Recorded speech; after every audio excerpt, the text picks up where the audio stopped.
Perdana Menteri Malaysia Anwar Ibrahim menegaskan bahwa pemerintahnya tidak gentar menghadapi tekanan dari Amerika Serikat. Pernyataan itu disampaikan sebagai respons atas kritik sejumlah anggota Kongres AS yang menilai kebijakan Malaysia melarang masuk warga negara Israel bertentangan dengan hukum internasional. Menurut Anwar, tuduhan tersebut tidak berdasar. Ia menegaskan bahwa kebijakan tersebut bukanlah aturan baru, melainkan telah diterapkan Malaysia selama puluhan tahun. Anwar juga menepis anggapan bahwa kebijakan tersebut ditujukan kepada kelompok agama tertentu. Ia menegaskan larangan tersebut hanya berlaku bagi warga negara Israel dan tidak ditujukan kepada masyarakat Yahudi secara umum. Menurut Anwar, sikap Malaysia didasarkan pada penolakan terhadap tindakan Israel yang dinilai berkaitan dengan konflik yang terus berlangsung di Palestina dan Gaza. Pernyataan Anwar muncul setelah sejumlah anggota Kongres Amerika Serikat mendesak pemerintah di Washington untuk meninjau ulang hubungan keamanan dan ekonomi dengan Malaysia.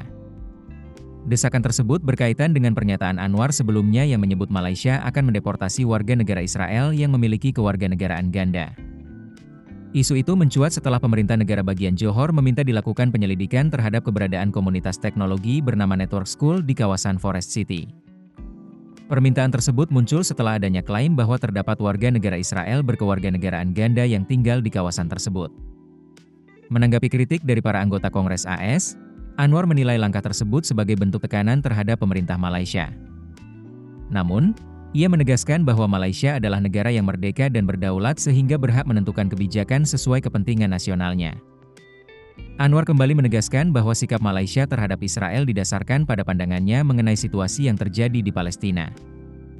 Sementara itu, surat bersama yang dikirim sejumlah anggota Kongres AS meminta Menteri Luar Negeri Amerika Serikat, Marco Rubio, menjelaskan langkah yang akan diambil pemerintah AS sebagai respons terhadap kebijakan Malaysia. Surat tersebut ditandatangani oleh Greg Landsman, Josh Gottheimer, Jimmy Panetta, Dan Goldman, Debbie Wasserman-Schultz, Jared Moskowitz, Brad Sherman, dan Jack Auchincloss. Mereka juga menyoroti hubungan kerja sama keamanan antara Amerika Serikat dan Malaysia yang selama ini telah terjalin. Salah satu bentuk kerjasama tersebut adalah program International Military Education and Training atau IMET.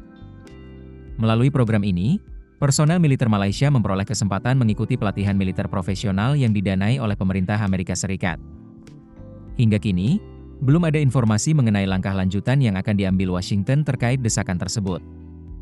Namun, pernyataan Anwar menunjukkan bahwa Malaysia tetap mempertahankan kebijakan yang telah berlaku selama bertahun-tahun meski menghadapi tekanan diplomatik. Perkembangan situasi ini diperkirakan akan menjadi salah satu isu yang terus memengaruhi hubungan bilateral Malaysia dan Amerika Serikat dalam waktu mendatang.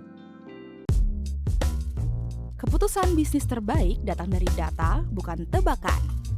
Mudah berlangganan Business Insight dengan subscribe with Google.